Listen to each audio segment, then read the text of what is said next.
Hello everyone, कैसे हैं आप लोग। उम्मीद करते हैं आप सब अच्छे होंगे। आज की इस वीडियो में हम पढ़ने वाले हैं क्लास 12 इकोनॉमिक्स का इंडियन इकोनॉमिक डेवलपमेंट बुक से तीसरा chapter, liberalisation, privatisation and globalisation and appraisal. ठीक है। पिछले दो चैप्टर में हमने चैप्टर नंबर 1 में हमने पढ़ा था कि इंडिपेंडेंस के टाइम में इंडियन इकोनॉमी का क्या हालत था, नहीं था, वो हमने समझा था।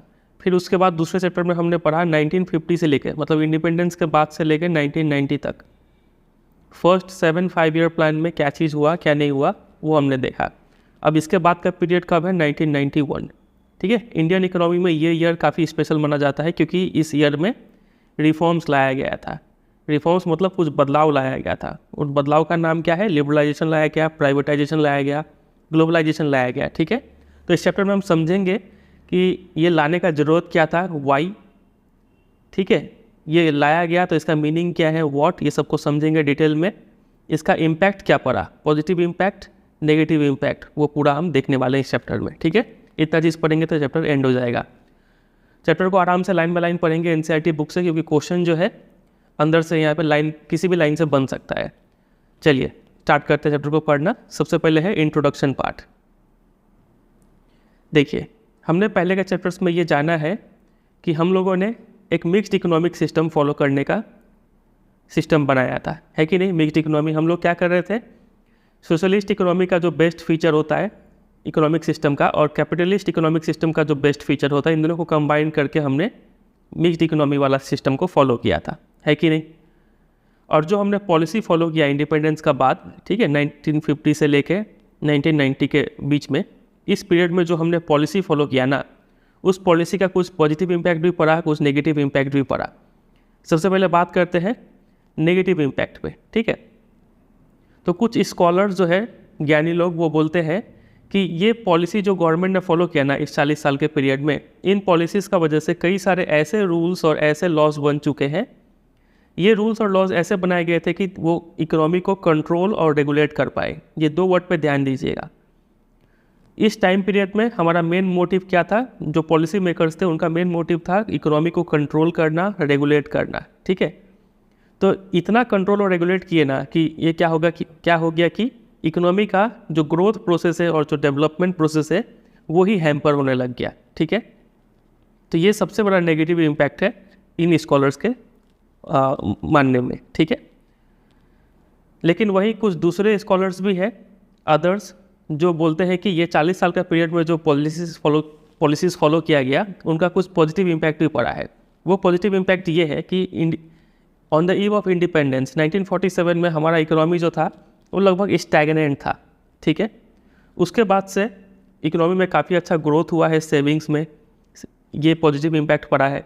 उसके बाद जो इंडस्ट्रियल सेक्टर है वो भी काफ़ी डाइवर्सिफाई हो गया है। यानी डाइवर्सिफाई का मीनिंग हम समझाए थे। इसका मतलब जो कंट्री में जो इंडस्ट्रीज़ है वो अलग अलग टाइप के इंडस्ट्रीज़ है, वो वैरायटी ऑफ गुड्स प्रोड्यूस करते हैं। ठीक है। ऐसा नहीं कि सिर्फ स्टील बना रहे हैं, ऐसा नहीं, हर टाइप के प्रोडक्ट बन रहे हैं। तो इंडस्ट्रियल सेक्टर डाइवर्सिफाई हो गया, ये दूसरा पॉजिटिव इम्पैक्ट पड़ा। इसके साथ साथ जो हमारा एग्रीकल्चर सेक्टर है, पहले हम लोग फूड अमेरिका से मंगवाते थे, ठीक है, तो वो सब चीज़ ख़त्म हुआ, हमारा कंट्री में फूड सिक्योरिटी आ गया, तो ये भी एक पॉजिटिव इम्पैक्ट पड़ा। ठीक है। तो उस 40 साल का पीरियड में कुछ नेगेटिव इम्पैक्ट भी पड़ा है, कुछ पॉजिटिव इम्पैक्ट भी पड़ा है। अब समझते हैं कि ऐसा क्या हो गया 1991 में कि हमें इकोनॉमिक रिफॉर्म्स लाना पड़ गया। देखिए, ये जो ईयर है 1991 बहुत ही स्पेशल ईयर है। इस ईयर में क्या हुआ था कि इंडिया में इकोनॉमिक क्राइसिस आया, जिसके कारण, मतलब इकोनॉमिक क्राइसिस आया क्यों? क्योंकि हम लोग काफ़ी ज़्यादा एक्सटर्नल डेट ले रहे थे। डेट का सिंपल मीनिंग होता है लोन, उधारी। ठीक है। हम लोग बाहर के कंट्रीज से, विदेशों से, ठीक है, चाहे वहाँ का गवर्नमेंट हो गया या फिर वहाँ का पब्लिक हो गया या फिर वहाँ का कोई इंस्टीट्यूशन हो गया, वहाँ से हम लोग काफ़ी ज़्यादा लोन ले चुके थे। एक्सटर्नल डेट मतलब बाहर से काफ़ी ज़्यादा लोन ले चुके थे। और हमारी जो गवर्नमेंट थी उस समय में, वो was not able to make repayment on its borrowings from abroad. जितना भी हम उधार लिया था उसको चुका नहीं पा रहे थे, उसका रीपेमेंट नहीं कर पा रहे थे। ठीक है। ये पहला क्राइसिस है। दूसरा, foreign exchange reserve. Foreign exchange reserve मतलब आप समझ लीजिए डॉलर। ठीक है। सिंपल में आपको पहले भी समझा चुके हैं, अभी के लिए आप सिर्फ इतना समझिए, इसका मीनिंग होता है डॉलर।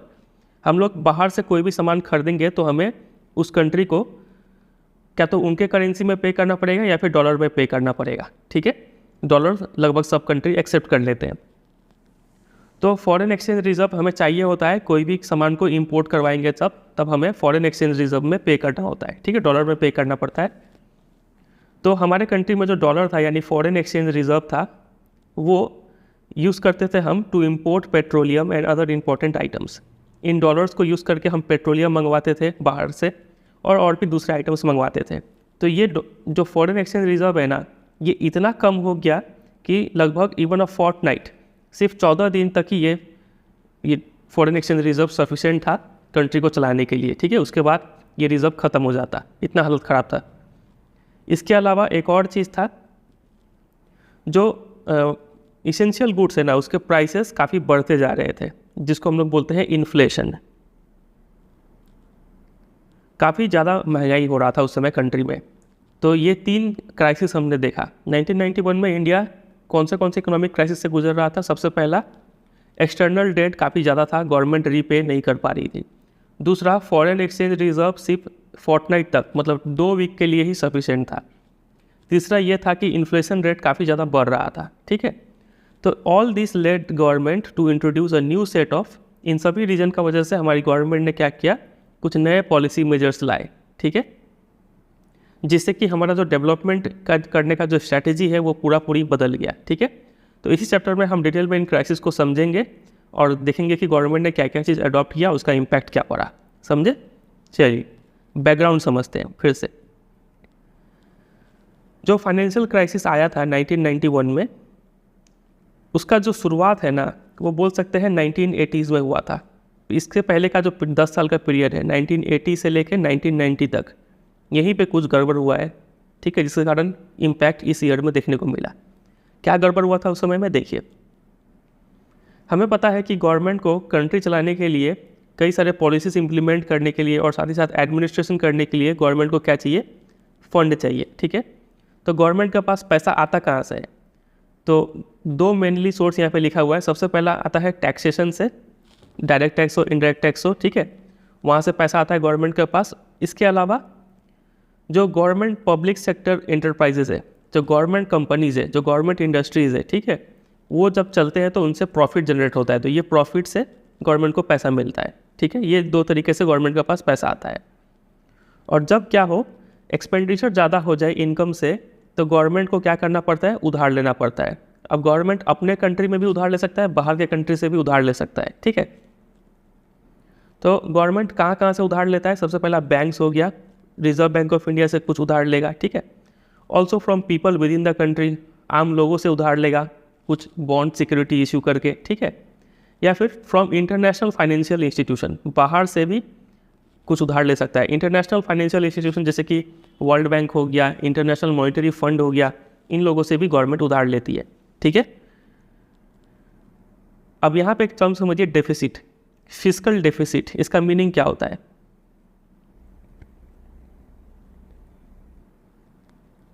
फिस्कल डेफिसिट का मतलब होता है सिंपल सा, कि जब देखिए गवर्नमेंट का एक होता है इनकम, रेवेन्यू जिसको बोलते हैं, और एक होता है एक्सपेंडिचर, ठीक है। जब एक्सपेंडिचर ज़्यादा हो, जब खर्चा ज़्यादा हो जाए कमाई से, तो उसको बोलते हैं फिस्कल डेफिसिट। मान लीजिए आपने खर्चा किया 100 रुपया, कमाई हुआ था 80 रुपया ही, तो 20 रुपया जो है वो हो गया फिस्कल डेफिसिट, समझे। तो इस फिस्कल डेफिसिट को फाइनेंस करने के लिए गवर्नमेंट इन 3 जगह से लोन लेती है, बैंक से, पीपल से और इंटरनेशनल फाइनेंशियल इंस्टीट्यूशन से, ठीक है। और इसके साथ साथ हम आपको पहले ही बता चुके हैं कि जब हम गुड्स को इंपोर्ट करवाते हैं, फॉर एग्जांपल अगर हम पेट्रोलियम बाहर से मंगवाते हैं, तो हमें उन्हें डॉलर्स में पे करना होता है। डॉलर्स मतलब foreign exchange reserve. Foreign exchange reserve को हम लोग शॉर्ट में FOREX, फॉरेन एक्सचेंज को फॉरेक्स भी बोलते हैं, ठीक है, याद रखिएगा ये। फिर आगे देखिए, और गवर्नमेंट को पॉलिसी तो इम्प्लीमेंट करना है, ठीक है, भले ही रेवेन्यू काफ़ी कम रहे, लेकिन गवर्नमेंट को खर्चा तो करते रहना पड़ेगा, क्योंकि गवर्नमेंट ये सब पॉवर्टी, पॉपुलेशन एक्सप्लोजन, अनएम्प्लॉयमेंट, ये सब को अनदेखा नहीं कर सकती है। गवर्नमेंट का भले ही कमाई कम हो, लेकिन गवर्नमेंट को पॉलिसीज़ में, एडमिनिस्ट्रेशन में खर्चा करते रहना पड़ेगा, ठीक है। तो गवर्नमेंट लगातार कंटिन्यूड स्पेंडिंग करते जा रही थी इन प्रोग्राम्स में, लेकिन कोई एडिशनल कमाई जनरेट नहीं हो रहा था, एडिशनल पैसा नहीं आ रहा था गवर्नमेंट के पास, ठीक है। Moreover the government was not able to generate sufficiently from internal sources such as taxation, government के पास टैक्सेशन से भी उतना ज़्यादा पैसा आ नहीं रहा था, ठीक है। और गवर्नमेंट जो सब सेक्टर्स में पैसा लगा रहे थे वहाँ पे इमीडिएट रिटर्न्स आने का संभावना नहीं दिख रहा था, ठीक है। रिटर्न देता पब्लिक सेक्टर एंटरप्राइजेस, लेकिन थोड़ी देर बाद देते, ठीक है, तुरंत पैसा नहीं आ रहा था गवर्नमेंट का पास। The income from public sector undertaking was also not very high to meet the growing expenditure. समझ गए, जो पब्लिक सेक्टर एंटरप्राइजेज है, गवर्नमेंट कंपनियाज, ठीक है, वो लोग भी उतना इनकम जनरेट करके नहीं दे पा रहे थे गवर्नमेंट को, ठीक है। फिर देखिए, तो at times our foreign exchange borrowed from other countries and international financial institutions was spent on meeting consumption needs. कभी कभी तो जो हम बाहर के कंट्रीज से और बाहर के फाइनेंशियल इंस्टीट्यूशन से जो पैसा उधार लेते थे ना, वो हमें डॉलर्स में उधार देते थे, ठीक है। तो ये उधारी का पैसा सिर्फ खाने में ही ख़त्म हो जाता था। होना क्या चाहिए था कि अगर हम बाहर से कहीं से पैसा बोरो कर रहे हैं तो उस पैसा को यूज़ करना चाहिए अच्छे चीज़ में, ठीक है, जिससे कि हमारा एक्सपोर्ट बूस्ट हो पाए, ठीक है। लेकिन वो सब में नहीं खर्चा होकर कंजम्पशन में ही खर्चा हो जा रहा था वो इतना कीमती पैसा, ठीक है। फिर आगे लिखा है कि इन लेट 1980s, तो इसी डिकेड में क्या हुआ, गवर्नमेंट एक्सपेंडिचर इतना ज़्यादा बढ़ गया कि सिर्फ हम लोग बोरोइंग करके काम नहीं चला पा रहे थे। Borrowing became unsustainable. सिर्फ उधार कितना लेंगे, उधार चुकाना भी तो पड़ेगा, ठीक है। तो ये प्रोसेस अब फेल हो रहा था, ठीक है। इसके साथ साथ prices of many essential good rose sharply, महंगाई बढ़ते जा रहा था। महंगाई को क्या बोलते हैं, इन्फ्लेशन, ठीक है। और इम्पोर्ट्स भी बढ़ते जा रहे थे at a very high rate. हम लोग बाहर से सामान लगातार इम्पोर्ट करवा रहे थे, लेकिन हम लोग एक्सपोर्ट ज़्यादा कुछ कर नहीं रहे थे। फिर आगे लिखा है कि फॉरेन एक्सचेंज रिजर्व जो था वो इतना कम हो चुका था कि हम लोग 2 वीक से ज़्यादा, 2 वीक के पीरियड को क्या बोलते हैं, फोर्टनाइट, ठीक है, उससे ज़्यादा सर्वाइव नहीं कर पाते। फिर हमारे पास इतना भी फॉरेन एक्सचेंज रिजर्व नहीं था, हमारे पास इतना भी डॉलर नहीं था कि हम जो लोन लिए हैं ना, लोन लेंगे तो हमें उस पर इंटरेस्ट भी तो पे करना पड़ेगा, ठीक है। हम वो इंटरेस्ट भी नहीं दे पा रहे थे, इतना हालत ख़राब था। हालत ये था कि जो भी वर्ल्ड के अलग अलग कंट्रीज़ है, दूसरे कंट्रीज़ है या फिर इंटरनेशनल फंडर है, कि कोई भी इंडिया को पैसा देने के लिए राज़ी नहीं था उस समय में। तो ऐसा क्राइसिस फेस करना पड़ा था, ठीक है। तो इंडिया क्या किया, फाइनली किसके पास गया, international bank for reconstruction and development, IBRD, इसको पॉपुलरली वर्ल्ड बैंक के नाम से भी जाना जाता है, ठीक है। इंडिया इसके पास गया सबसे पहले, और इसके साथ साथ इंटरनेशनल मॉनिटरी फंड IMF, तो ये दोनों के पास इंडिया गया, ठीक है, कि हमें कुछ पैसा चाहिए, हमारा कंट्री बहुत संकट में है, ठीक है। तो ये दो इंटरनेशनल इंस्टीट्यूशन जो है उन्होंने इंडिया को $7 बिलियन का लोन दिया, ठीक है, टू मैनेज द क्राइसिस, इस क्राइसिस को मैनेज करने के लिए। लेकिन इस इंटरनेशनल मतलब वर्ल्ड बैंक और IMF को ये बात पता था कि फिर से हम पैसा लोन में दे रहे हैं, ये लोग पैसा फिर से कंजम्पशन करेंगे, उल्टा सीधा खर्चा करेंगे और ये भी पैसा ख़त्म कर देंगे, ठीक है। तो इसलिए उन्होंने ये पैसा तो दिया लोन में, लेकिन बोला कि कुछ कंडीशन है, ठीक है, वो कंडीशन इंडिया को मानना पड़ेगा। वो कंडीशन क्या था, देखिए, दीज इंटरनेशनल एजेंसी यानी वर्ल्ड बैंक और IMF, इन दोनों ने एक्सपेक्ट किया इंडिया से कि इंडिया क्या करे, लिबरलाइज करे और open up the economy by removing restrictions on the private sector. हमें पता है कि इंडिया काफ़ी इकोनॉमी को क्या कर रहा था, कंट्रोल करके रखा हुआ था, और प्लस रेगुलेट, ये 2 वर्ड आपको बोले थे स्टार्टिंग में याद कर लेने, ठीक है। इंडियन इकोनॉमी काफ़ी कंट्रोल था, रेगुलेटेड था, ठीक है, प्राइवेट सेक्टर को काफ़ी कंट्रोल करके रखा हुआ था। तो ये वर्ल्ड बैंक और इंटरनेशनल मॉनिटरी फंड, इन लोगों ने बोला कि आप जो अपने कंट्री को इतना रेगुलेट करके रखे हुए हैं उसको बंद कीजिए, आप कंट्री को क्या कीजिए, लिबरलाइज कीजिए, थोड़ा छोड़िए, ठीक है, थोड़ा ढीला छोड़िए इकोनॉमी को, जो भी आपने प्राइवेट सेक्टर पर रेस्ट्रिक्शन लगा रखे हैं उनको हटाइए, ठीक है। गवर्नमेंट का जो रोल है हर जगह उतना ज़रूरी नहीं है, उसको रिड्यूस कीजिए, ठीक है। और जो भी आपने ट्रेड रेस्ट्रिक्शन लगा रखे हैं इंडिया और दूसरे कंट्रीज़ के बीच में, वो ट्रेड रेस्ट्रिक्शन हटाइए। आपको पता होगा कि पहले काफ़ी ज़्यादा ट्रेड रेस्ट्रिक्शन था, बाहर से सामान आएगा तो वो महंगा हो जाएगा, ठीक है, कोटा टैरिफ ये सब लगा के इंपोर्ट को कम किया जाता था, कोई भी बाहर एक्सपोर्ट नहीं कर पा रहा है, ठीक है। तो इंडिया अपने डोमेस्टिक इंडस्ट्रीज़ को प्रोटेक्ट करने के लिए ये सब पॉलिसीज़ फॉलो कर रहा था। तो ये वर्ल्ड बैंक और IMF ने कहा कि नहीं नहीं, ये सब नहीं चलेगा, आप थोड़ा रेस्ट्रिक्शन हटाइए, इकोनॉमी को ओपन कीजिए, तभी आपको इतने रुपये का लोन मिलेगा, समझे कि नहीं। तो इंडिया को ये कंडीशंस को मानना ही पड़ा। India agreed to the conditionalities of World Bank and IMF। इनके जो भी कंडीशंस थे वो इंडिया माना और इंडिया ने इसी को मानते हुए अनाउंस कर दिया न्यू इकोनॉमिक पॉलिसी NEP, ठीक है, जो कि 1991 में अनाउंस हुआ। अब इसके तहत क्या क्या हुआ, वही LPG, लिबरलाइजेशन, प्राइवेटाइजेशन और ग्लोबलाइजेशन, ये लाया गया। समझे? फिर आगे देखिए, थोड़ा NEP के बारे में समझ लेते हैं। The NEP consisted of wide ranging economic reforms. कई सारे इकोनॉमिक रिफॉर्म्स लाए गए। इन रिफॉर्म्स का जो मेन एम था वो यही था कि क्या किया जाए, एक मोर कम्पिटिटिव इन्वायरमेंट क्रिएट किया जाए। इंडिया जो था पहले अपने डोमेस्टिक इंडस्ट्रीज़ को लगातार प्रोटेक्ट किए जा रहा था, बाहर से सामान आ नहीं रहा था, तो इंडस्ट्रीज़ भी काफ़ी ढीला पड़ गए थे। सोच रहे थे कि कैसा भी सामान बनाएंगे इंडिया में बिक जाएगा, तो कंपटीशन नहीं था। तो एक ज़्यादा कम्पिटिटिव इन्वायरमेंट तैयार करने के लिए, मतलब तैयार करने का एम था इन इकोनॉमिक रिफॉर्म्स का, ठीक है। और जो भी एंट्री और एग्जिट करने का जो बैरियर्स है उसको रिमूव किया गया। कोई भी विदेशी कंपनी आ सकता है इंडिया में, पैसा लगा सकता है, इन्वेस्ट कर सकता है, ठीक है। तो NEP का ये मेन एम था। देखिए, तो जो भी पॉलिसीज़ अपनाए गए ना NEP के तहत, उसको हम ब्रॉडली दो कैटेगरी में डिवाइड कर सकते हैं। सबसे पहला पॉलिसी है स्टेबलाइजेशन मेजर्स, जिससे कंट्री को थोड़ा स्टेबलाइज किया गया, और दूसरा है स्ट्रक्चरल रिफॉर्म मेजर्स। अब ये दोनों क्या है समझते हैं। देखिए, स्टेबलाइजेशन मेजर्स तो है ना, वो शॉर्ट टर्म मेजर्स है, ठीक है। इसका मेन एम था to correct the weakness of that have developed in the balance of payment. Balance of payment में जो वीकनेस है उसको करेक्ट करना और इन्फ्लेशन को अंडर कंट्रोल लाना, ये दो चीज़ को कंट्रोल करना स्टेबलाइजेशन मेजर का एम था। अब ये दोनों चीज़ क्या है, देखिए, बैलेंस ऑफ पेमेंट मतलब ये होता है एक्सपोर्ट माइनस इंपोर्ट, ठीक है। तो अगर हम ज़्यादा एक्सपोर्ट करते हैं, अपना सामान ज़्यादा बाहर बेचते हैं और बाहर से कम सामान अपने कंट्री में मंगवाते हैं, तो ये अच्छा होता है। इसको बोलते हैं फेवरेबल बैलेंस ऑफ पेमेंट, ठीक है। और अगर हम ज़्यादा इंपोर्ट करने लगे, बाहर से ज़्यादा मंगा रहे हैं और बाहर कम बेच रहे हैं हम, ठीक है, तो इसको हम लोग बोलते हैं अनफेवरेबल बैलेंस ऑफ पेमेंट, ठीक है। तो जो भी बैलेंस ऑफ पेमेंट में वीकनेस था, जो अनफेवरेबल बैलेंस ऑफ पेमेंट था, उसको हटाना और इन्फ्लेशन, महंगाई को कंट्रोल करना, ये दोनों शॉर्ट टर्म मेजर्स के तहत अपनाए गए, ठीक है। फिर in simple words, this means that there was a need to maintain sufficient foreign exchange reserve. Balance of payment को ठीक करना मतलब आप फॉरेन एक्सचेंज रिजर्व का अच्छा खासा क्वांटिटी अपने पास रखेंगे। फॉरेन एक्सचेंज आपके पास अच्छा खासा कैसे आएगा, जब आप ज़्यादा एक्सपोर्ट करेंगे और कम इंपोर्ट करेंगे, ठीक है। ज़्यादा आप बाहर सामान बेचेंगे तो आपको पैसा मिलेगा डॉलर्स में, ठीक है, दूसरे कंट्री से आपको डॉलर में पे करेंगे, तो हम लोग फॉरेन एक्सचेंज अर्न कर सकते हैं, ठीक है। और rising prices under control, inflation को कंट्रोल करने का, ये दो एम था इस स्टेबलाइजेशन मेजर्स का, ठीक है।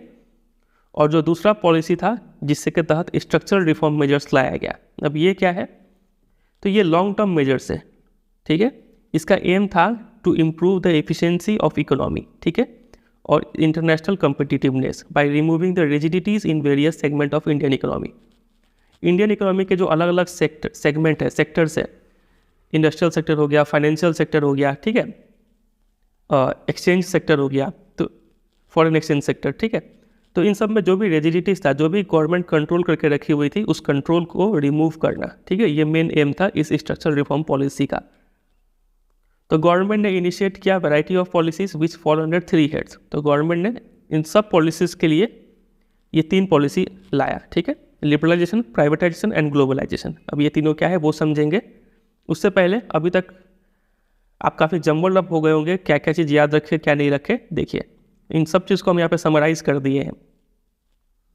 किन किन कारण से हमें इकोनॉमिक रिफॉर्म्स लाना पड़ा, तो टोटल यहाँ पे 5 रीज़न दिए हुए हैं। सबसे पहला steep fall in foreign exchange reserve, ठीक है, समझ गए।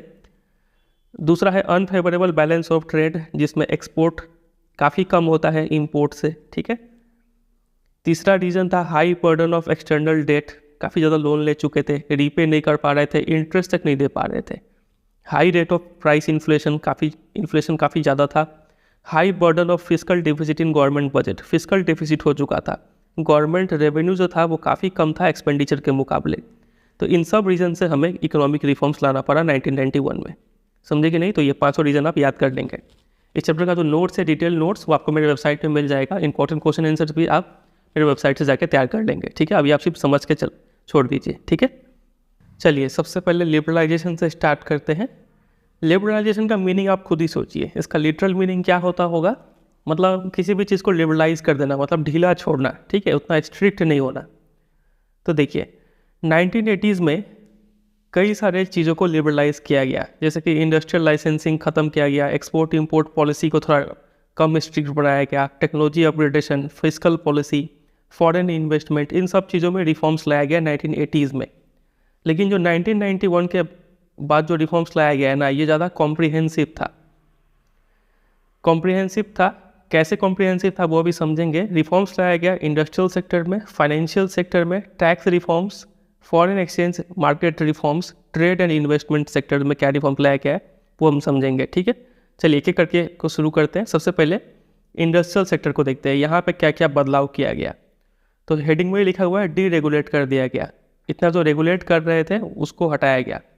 पहले क्या सीन था, पहले ये सीन था कि कोई भी अगर एंटरप्रेन्योर है तो उसको लाइसेंस लेना पड़ेगा गवर्नमेंट से, मतलब परमिशन लेना पड़ेगा गवर्नमेंट ऑफिशियल से कि वो कोई नया फर्म स्टार्ट करे कि नहीं, अगर फर्म स्टार्ट हो चुका है तो उसको क्लोज करे कि नहीं, या फिर कितना अमाउंट ऑफ गुड्स वो बना सकता है। इन सब चीज़ों पे डिसीजन लेने के लिए उसको गवर्नमेंट से लाइसेंस लेना पड़ता था, ठीक है। इसके अलावा कई सारे इंडस्ट्रीज़ ऐसे थे जो जिसमें प्राइवेट सेक्टर एंटर ही नहीं कर पा रहे थे। फिर कई सारे गुड्स ऐसे थे जिसको बोल दिया गया था कि इसको सिर्फ स्मॉल स्केल इंडस्ट्री ही प्रोड्यूस करेंगे, इनके लिए वो गुड्स को रिजर्व कर दिया गया था। फिर चौथा कंट्रोल ऐसा था कि price fixation, distribution of selected industrial product, price fixation कैसे होगा, किसको डिस्ट्रीब्यूट होगा, ठीक है, ये सब चीज़ में गवर्नमेंट का इंटरफेरेंस था पहले। लेकिन इसको चेंज किया गया। क्या क्या चेंजेस लाया गया वो देखिए। आफ्टर 1991 जो पॉलिसीज़ थे उसने काफ़ी रिमूव कर दिया मैनी ऑफ दिस रेस्ट्रिक्शंस, कई सारे रेस्ट्रिक्शन को रिमूव कर दिया, ठीक है। जैसे कि इंडस्ट्रियल लाइसेंसिंग जो था, लाइसेंस लेने का जो प्रोसेस था उसको लगभग सभी प्रोडक्ट के लिए एबोलिश कर दिया गया, सिवाय कुछ कैटेगरी को छोड़ के, जैसे कि alcohol, cigarette, hazardous chemical, industrial explosive, electronics, aerospace, drugs and pharmaceutical. इन सब चीज़ों को छोड़ के आपको कोई भी प्रोडक्ट के लिए लाइसेंसिंग अब नहीं लेना पड़ेगा, ठीक है। फिर इसके अलावा देखिए कुछ ही इंडस्ट्रीज थे जो अब सिर्फ पब्लिक सेक्टर यानी गवर्नमेंट के लिए रिजर्व करके रखे हुए थे। For example atomic energy generation हो गया और रेलवे ट्रांसपोर्ट के कुछ कोर एक्टिविटीज़, इन सबको गवर्नमेंट के लिए रिजर्व कर दिया गया, बाकी सारा प्राइवेटाइज किया गया, ठीक है। फिर कई सारे गुड्स ऐसे थे जो पहले सिर्फ स्मॉल स्केल इंडस्ट्रीज ही बना सकते थे, तो उन गुड्स को भी अब डी रिजर्व कर दिया गया, मतलब वो गुड्स अब कोई भी इंडस्ट्री बना सकता है। और चौथा पॉइंट हमने यहाँ पे क्या देखा था कि गवर्नमेंट जो थी उनका इंटरफेरेंस था प्राइस फिक्सेशन में। गवर्नमेंट तय करती थी कि किसी भी गुड्स का दाम कितना होगा, ठीक है। लेकिन गवर्नमेंट का कंट्रोल अब खत्म हो गया, अब मार्केट को अलाउ कर दिया गया कि मार्केट जो है वो प्राइस को डिटरमाइन करेंगे। मार्केट मतलब मार्केट में डिमांड कितना है, मार्केट में सप्लाई कितना है, ये डिमांड और सप्लाई अपने आप किसी भी प्राइस को तय करेंगे, ठीक है। तो ये रिफॉर्म्स लाया गया इंडस्ट्रियल सेक्टर में। तो याद कर लीजिए, एग्जाम में डायरेक्ट क्वेश्चन बनेगा कि इंडस्ट्रियल सेक्टर में क्या क्या रिफॉर्म्स लाया गया। जितना अंडरलाइन किए हैं उतना तैयार करेंगे तो काफ़ी होगा, और ये पूरा अंडरलाइन पीडीएफ भी आपको मेरे वेबसाइट में मिल जाएगा, ठीक है। अभी आप सिर्फ आराम से समझिए, आपको ज़्यादा कुछ नहीं मेहनत करना है। दूसरा देखते हैं फाइनेंशियल सेक्टर में क्या क्या रिफॉर्म्स लाया गया। फाइनेंशियल सेक्टर समझते हैं, पैसा वाला सेक्टर। फाइनेंशियल सेक्टर में आते क्या क्या है, तो इसमें फाइनेंशियल इंस्टीट्यूशन आते हैं, जैसे कि कमर्शियल बैंक, आपको पढ़ा चुके हैं डिटेल में मैक्रो इकोनॉमिक्स में, ठीक है। अगर आपने अभी तक वो वीडियो नहीं देखा है तो ज़रूर देखिएगा, काफ़ी हेल्प मिलेगा आपको। इन्वेस्टमेंट बैंक्स हो गए, ठीक है, ये ऐसे बैंक होते हैं जो किसी भी इंडस्ट्रीज़ को लोन देते हैं, उनमें इन्वेस्टमेंट करते हैं। फिर stock exchange operations, capital market, ठीक है, जिसमें शेयर्स खरीदा बेचा जाता है। फॉरेन एक्सचेंज मार्केट, जिसमें करेंसी का दाम तय होता है, ठीक है, कि एक डॉलर कितने रुपए के इक्वल होगा। तो ये सब मार्केट आते हैं फाइनेंशियल सेक्टर में, ठीक है। तो इंडिया का जो फाइनेंशियल सेक्टर है ना, उसको कौन रेगुलेट करता है, तो हमारा फेमस सेंट्रल बैंक जो कि है रिजर्व बैंक ऑफ इंडिया, ये हमारा पूरा फाइनेंशियल सेक्टर को देखता है, ठीक है। हम आपको पढ़ाए भी थे चैप्टर नंबर 2 में मैक्रो इकोनॉमिक्स में कि जितने भी बैंक्स और फाइनेंशियल इंस्टीट्यूशंस है उनको आरबीआई का नॉर्म्स और रेगुलेशंस को फॉलो करना होता है, ठीक है।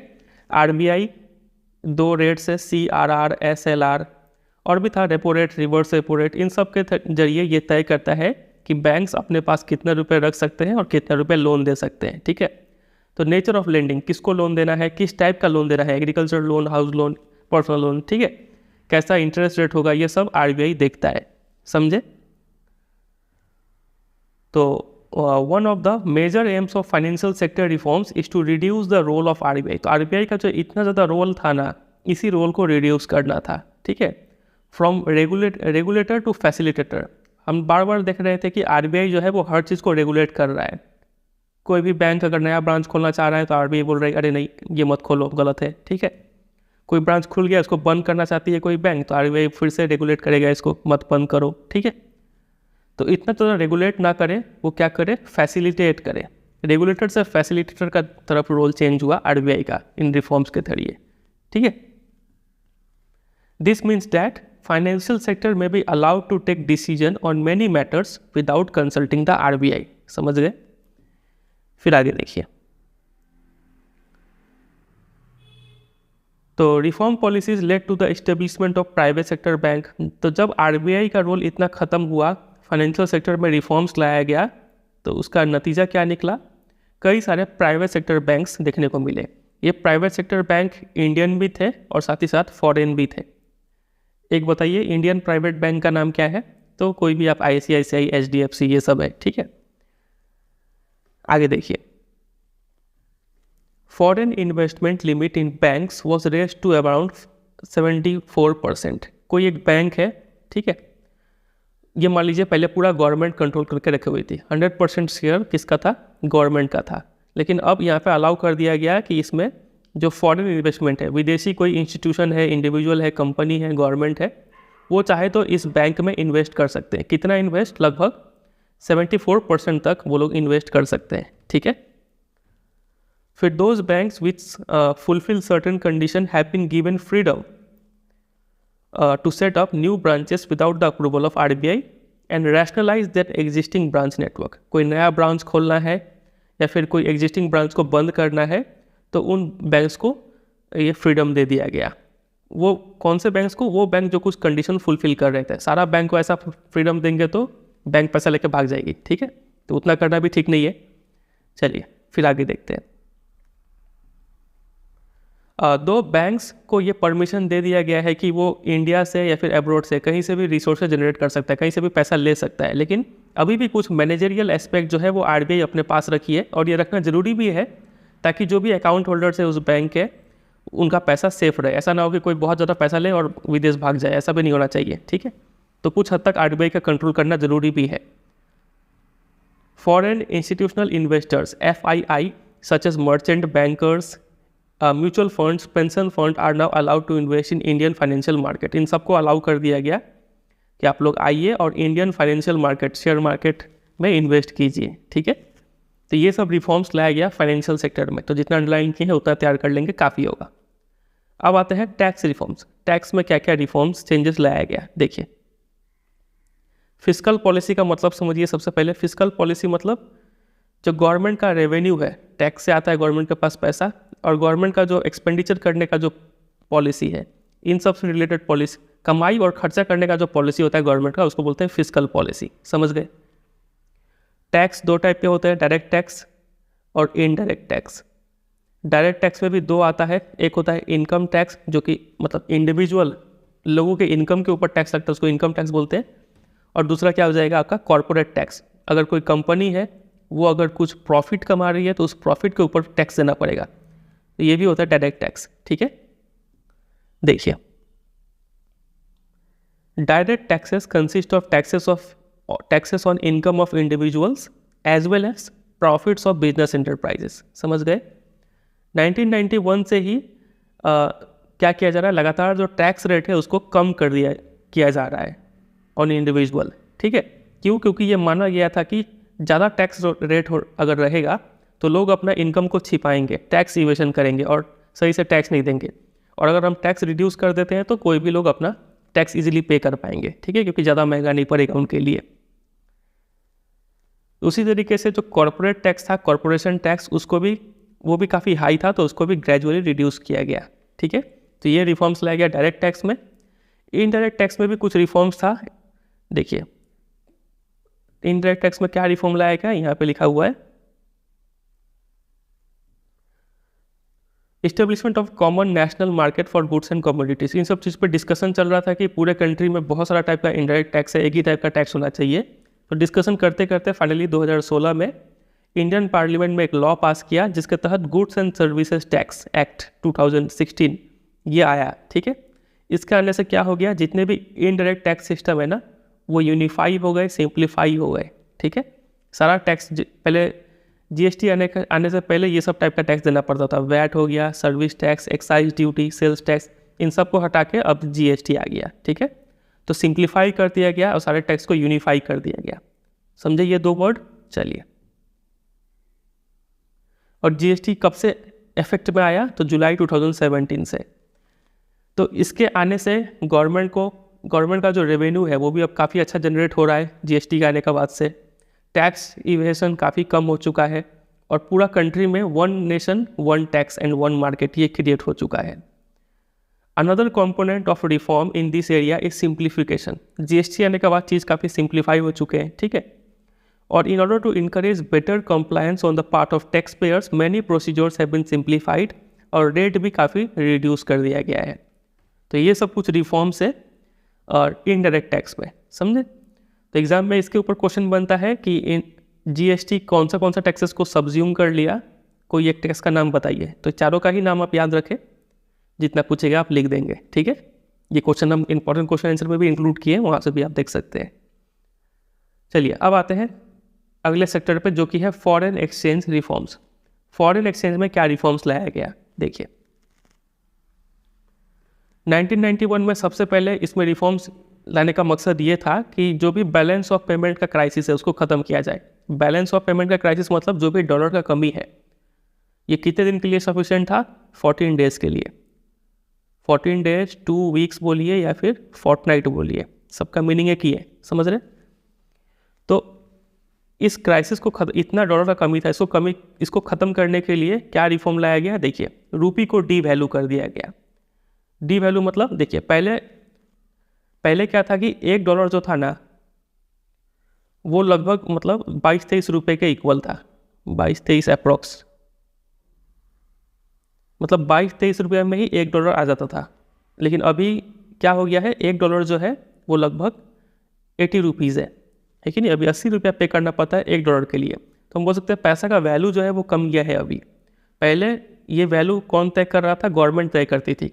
ठीक है, मतलब fixed exchange rate system follow कर रहे थे हम। लेकिन क्या किया गया, इसमें रिफॉर्म्स के रूप में रूपी को डी वैल्यू किया गया कि अब गवर्नमेंट तय नहीं करेगी, ये फ्रीली मार्केट से तय होगा, डिमांड सप्लाई देख के। ठीक है, तो जैसे ही रूपी डी वैल्यू किया गया अगेंस्ट फॉरेन करेंसी, तो रूपी डी वैल्यू करने से होता क्या है, देखिए रूपी डी वैल्यू करने से मतलब डॉलर का वैल्यू बढ़ गया है, रुपया का जो वैल्यू है वो कम गया है। तो कोई भी विदेशी कंपनी है उनके लिए अब क्या हो गया, काफ़ी सस्ता पड़ेगा इंडिया में आके खर्चा करना। तो वो लोग काफ़ी ज़्यादा यहाँ पे FDI फॉरेन डायरेक्ट इन्वेस्टमेंट या फिर FPI फॉरेन पोर्टफोलियो इन्वेस्टमेंट ये सब करेंगे। ठीक है, इससे क्या होगा, काफ़ी ज़्यादा फॉरेन एक्सचेंज जो है हमारे कंट्री में फ्लो होगा। फिर बाहर के लोगों के लिए इंडिया का सामान खरीदना काफ़ी सस्ता पड़ेगा। ठीक है, तो ये लोग काफ़ी ज़्यादा यहाँ पे खर्च करेंगे, तो इससे भी डॉलर हमारे कंट्री में आएगा। तो काफ़ी ज़्यादा फॉरेन एक्सचेंज का जो इनफ्लो है वो बढ़ जाएगा। समझेगी नहीं, तो वो यहाँ पे लिखा है जैसे ही रूपी को डी वैल्यू किया गया तो इससे क्या हुआ, फॉरेन एक्सचेंज का जो इनफ्लो है वो बढ़ गया। ठीक है, और इसी के साथ हमने एक सिस्टम तय कर दिया कि अब जो एक्सचेंज रेट है वो कैसे तय होगा, मार्केट से तय होगा। ठीक है, इसको एक बार पढ़ते हैं यहाँ पे, आप ध्यान से सुनिएगा। देखिए, it also set the tone to free the determination of rupee value in the foreign exchange market from government control. ये जो रूपी का वैल्यू तय होता था फॉरेन एक्सचेंज मार्केट में, ठीक है, इसको फ्री कर दिया गया फ्रॉम गवर्नमेंट कंट्रोल। अब क्या करेगा, मार्केट डिटरमाइन करेंगे exchange rate based on demand and supply. समझ गए, तो ये रिफॉर्म लाया फॉरेन एक्सचेंज में, तो इसको आप तैयार कर लेंगे। अब आ जाइए अगले पे, आखिरी पे, trade and investment policy reforms. इसमें क्या क्या रिफॉर्म्स लाया गया लिबरलाइजेशन के तहत, देखिए इसमें रिफॉर्म्स लाने का मकसद यही था कि हमारा जो इंटरनेशनल कम्पिटिटिवनेस है वो बढ़ पाए, ठीक है। और इसके साथ साथ जो फॉरेन इन्वेस्टमेंट है, फॉरेन टेक्नोलॉजी है, वो भी हमारे कंट्री में आए। ये मेन एम था। The aim was also to promote the efficiency of local industry and adoption of modern technology. बाहर से जब कोई आएंगे इंडिया में व्यापार करने के लिए, इन्वेस्टमेंट करने के लिए, तो वो लोग किसी को भी तो पैसा नहीं दे देंगे ना, तो वो लोग ऐसे इंडस्ट्रीज़ को देंगे जो अच्छा परफॉर्म करेंगे, उस इंडस्ट्रीज़ को नए नए टेक्नोलॉजी प्रोवाइड करेंगे कि लो तुम इससे प्रोड्यूस करो, क्योंकि जितना वो इंडस्ट्री फ्लरिश करेगा उतना इन फॉरेन इन्वेस्टर्स को प्रॉफिट होगा, क्योंकि इन लोगों का यहाँ पे पैसा लगा हुआ है, ठीक है। तो ये एम था कि नए टेक्नोलॉजीज आए, साथ साथ पैसा आए, लोकल इंडस्ट्रीज डेवलप हो। तो पहले क्या था, रिफॉर्म आने से पहले हम लोग अपने डोमेस्टिक इंडस्ट्रीज़ को काफ़ी ज़्यादा प्रोटेक्ट करके रखे हुए थे। कैसे? क्वांटिटेटिव रेस्ट्रिक्शन ये लगा के रखे थे इंपोर्ट पे, है कि नहीं। टैरिफ भी काफ़ी ज़्यादा लगा रखे थे हम लोगों ने, ताकि बाहर से कोई भी सामान आए तो इंडिया में महंगा बिके, लोग खरीदेंगे नहीं तो इंपोर्ट अपने आप कम जाएगा, ठीक है। तो इससे क्या हुआ कि जो हमारा मैन्युफैक्चरिंग सेक्टर था उसका कम्पिटिटिवनेस ख़त्म हो गया। इनको कंपटीशन देने वाला कोई था नहीं, बाहर से कोई प्रोडक्ट आ नहीं रहा था, ठीक है। तो ये लोग अपना मनमानी कर रहे थे। तो इसमें रिफॉर्म्स लाया गया। रिफॉर्म्स लाने का मकसद यही था कि डिसमेंटलिंग ऑफ क्वांटिटेटिव रेस्ट्रिक्शन और इंपोर्ट एंड एक्सपोर्ट, जो भी इंपोर्ट और एक्सपोर्ट पे रेस्ट्रिक्शन है उसको हटाया जाए और टैरिफ रेट को रिड्यूस किया जाए, और जो भी इंपोर्ट कराने के लिए जो लाइसेंसिंग कराना पड़ता है उन सबको रिमूव कर दिया जाए, ठीक है। तो ये 3 एम था। तो इसी के तहत देखिए, सबसे पहले इंपोर्ट लाइसेंसिंग को एबोलिश कर दिया गया। मतलब बाहर से सामान मंगाने के लिए अगर कोई यहाँ पे प्रोड्यूसर है, उसको बाहर से सामान मंगाना है तो उसको अब लाइसेंस लेने का ज़रूरत नहीं है, बशर्ते कुछ चीज़ों को छोड़ के। अगर कोई हाजिडस या फिर इन्वायरमेंटली सेंसिटिव इंडस्ट्री है तो उनको अभी भी लाइसेंस लेना पड़ेगा, ठीक है। फिर quantitative restriction on import and manufactured consumer goods and agricultural products were also fully removed from April 2001।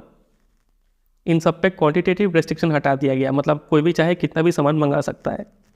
Export duties को भी हटा दिया गया, ताकि इंडिया का जो प्रोड्यूसर है वो अगर अपना सामान बाहर बेचना चाहे तो उसको कम टैक्स देना पड़ेगा, जिससे कि दूसरे कंट्री में जाके ये सामान थोड़ा सस्ते में बिकेगा, ठीक है। तो एक्सपोर्ट ड्यूटी को भी रिमूव कर दिया गया, ताकि जो इंडियन गुड्स है उनका कम्पिटिटिव पोजीशन बना रहे इंटरनेशनल मार्केट में। दूसरे कंट्री में जब वो सामान बिकने के लिए जाए तो थोड़ा कम दाम में बिके, कम्पिटिटिव रहे, ठीक है। तो ये सब कुछ रिफॉर्म्स लाया गया ट्रेड एंड इन्वेस्टमेंट सेक्टर में, समझे। तो इस सारा सेक्टर का रिफॉर्म्स आप याद रखिएगा। आगे यहाँ पे वो कुछ एक्टिविटी दिया हुआ है, देखिए यहाँ पे पूछा है कि एक नेशनलाइज्ड बैंक का नाम बताइए। सरकारी बैंक तो SBI सबसे फेमस, प्राइवेट बैंक तो प्राइवेट बैंक सबसे स्ट्रॉन्ग कौन सा है अभी? HDFC हो गया। प्राइवेट फॉरेन बैंक तो HSBC, स्टैंडर्ड चार्टर्ड बैंक, ये सब देखे होंगे आप। फिर म्यूचुअल फंड, तो म्यूचुअल फंड बहुत सारे हैं हमारे कंट्री में, HDFC, ठीक है। सबका अपना अपना म्यूचुअल फंड होता है, SBI का भी म्यूचुअल फंड है। चलिए, तो ये सब कुछ जनरल बात है। फिर यहाँ पे कुछ कंट्रीज़ का नाम दिया हुआ है, बोला क्या था इनका करेंसी पता कीजिए। तो हम ऐसे लिख दिए हैं, एग्जाम में नहीं आएगा, बस आपका इन्फॉर्मेशन के लिए है। USA का करेंसी आपको पता ही है, US डॉलर। UK का करेंसी पाउंड, जापान का जापानीज येन, चाइना का चाइनीज युआन, साउथ कोरिया का साउथ कोरियन वॉन, सिंगापुर का सिंगापुर डॉलर और जर्मनी का यूरो। इन सब का वैल्यू लिखा हुआ है रुपीज़ में। $1 जो है वो 82 रुपीज़ के इक्वल है। 1 पाउंड 105 रुपये के इक्वल है। एक जापानीज येन 0.58 रुपीज़ के इक्वल है। तो ऐसे इनका वैल्यू लिखा हुआ है, ठीक। चलिए, ये सबको याद नहीं करना है, बस इन्फॉर्मेशन के लिए था। इससे आप समझ सकते हैं कि कौन सा वैल्यू, मतलब कौन सा करेंसी स्ट्रॉन्ग है। यहाँ पे देखिए, हम $1 कोई अगर बाहर से लेके आता है तो वो इंडिया में आकर 82 रुपया बन जाएगा। तो यहाँ पे ये डॉलर काफ़ी, ये जो करेंसी है वो काफ़ी स्ट्रॉन्ग है रुपी के मुकाबले में, ठीक है। फिर अगर जापानीज येन का तुलना करें तो यहाँ पे कोई $1 लेके आएगा तो यहाँ पे लगभग आधा हो जाएगा वो। अगर हम यहाँ से $1 लेके जाएंगे जापान में तो वो $1 2 जापानीज येन मिल जाएगा हमें। तो यहाँ पे इंडियन करेंसी स्ट्रॉन्ग है, समझ रहे। इस तरीके से ये दिया हुआ है। चलिए, अब आ जाइए कि दूसरे रिफॉर्म में, जो कि है प्राइवेटाइजेशन। प्राइवेटाइजेशन क्या लगता है सुन के, इसका नाम का मीनिंग क्या होगा? किसी भी चीज़ को प्राइवेटाइज करना, मतलब वहाँ से गवर्नमेंट का हटना, प्राइवेट इंडिविजुअल्स का आना, ठीक है। इसी को प्राइवेटाइजेशन बोलते हैं। तो यहाँ पे लिखा है कि शेडिंग, मतलब रिमूविंग ऑफ द ओनरशिप या फिर management of a government owned enterprise. मान लीजिए कोई पहले इंटरप्राइज है जो कि था गवर्नमेंट ओन्ड एंटरप्राइज, इसको हम लोग पब्लिक सेक्टर एंटरप्राइज भी बोलते हैं, ठीक है। कोई PSE था, तो इसका ओनरशिप और मैनेजमेंट ये दोनों चीज़ अगर रिमूव किया जा रहा है, ठीक है, गवर्नमेंट से किसको दिया जा रहा है, प्राइवेट बॉडी को दिया जा रहा है, तो इसी को क्या बोलते हैं, प्राइवेटाइजेशन बोलते हैं, ठीक है। तो गवर्नमेंट कंपनीज जो है उसको प्राइवेट कंपनीज में दो तरीके से कन्वर्ट किया जाता है। पहला, क्या तो गवर्नमेंट जो है वो ओनरशिप और मैनेजमेंट से विड्रॉ कर जाए, ठीक है। कोई अगर पब्लिक सेक्टर एंटरप्राइज है उसको प्राइवेट के हाथों में दे दो, बेचो मत, भले ही उसको लीज में कर दो, ठीक है। या फिर outright sale of public sector enterprise, या फिर कोई भी पब्लिक सेक्टर एंटरप्राइज है, मतलब कोई भी गवर्नमेंट एंटरप्राइज है, उसको सीधा सीधा बेच दो प्राइवेट बॉडी के हाथों में, ठीक है। तो भी क्या हो जाएगा, प्राइवेटाइजेशन हो जाएगा। समझे कि नहीं, प्राइवेटाइजेशन दो तरीके से होता है, यहाँ पे बोला गया है। पहला तरीका ये है कि गवर्नमेंट ओनरशिप और मैनेजमेंट ये दोनों रोल अपना हटा दे उस कंपनी में से, या फिर गवर्नमेंट वो कंपनी को बेच ही दे। दो तरीके से प्राइवेटाइजेशन हो सकता है, ठीक है। फिर एक और यहाँ पे टर्म है डिसइन्वेस्टमेंट। ये क्या होता है, privatisation of the public sector enterprise by selling of part of the equity of PSEs to the public is known as disinvestment.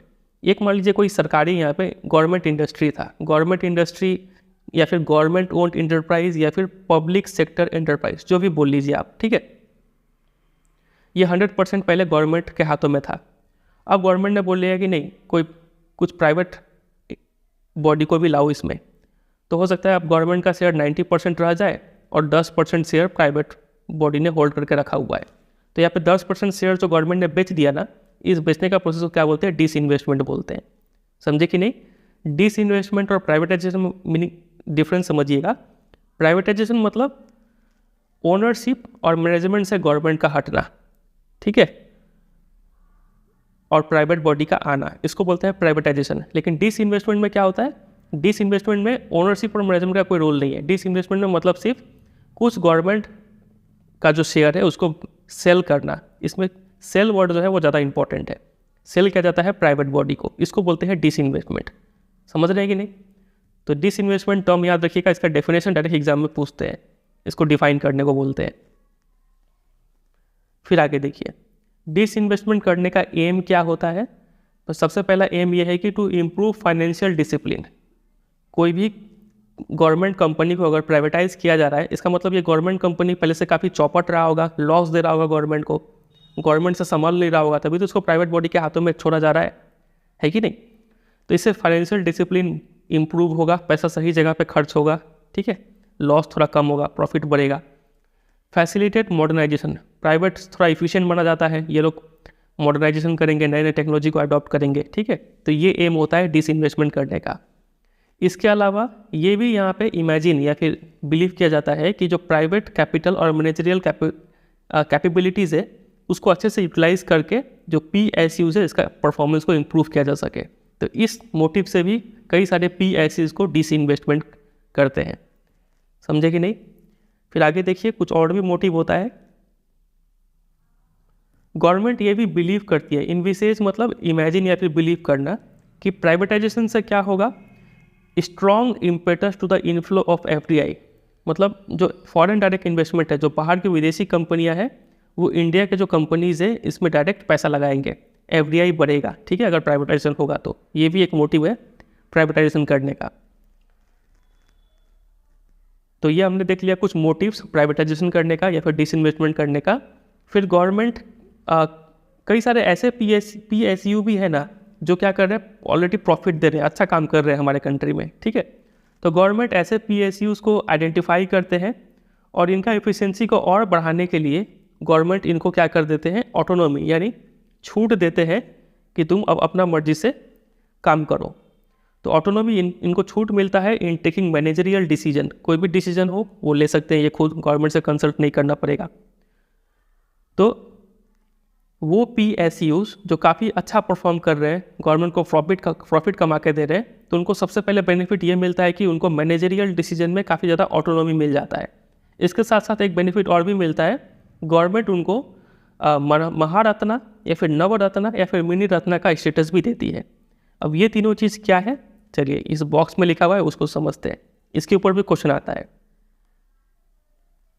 देखिए, in order to improve efficiency, infuse professionalism, or enable them to compete more effectively in a liberalized global environment, the government identifies PSEs and declare them as Maharatna, Navaratna and Miniratna.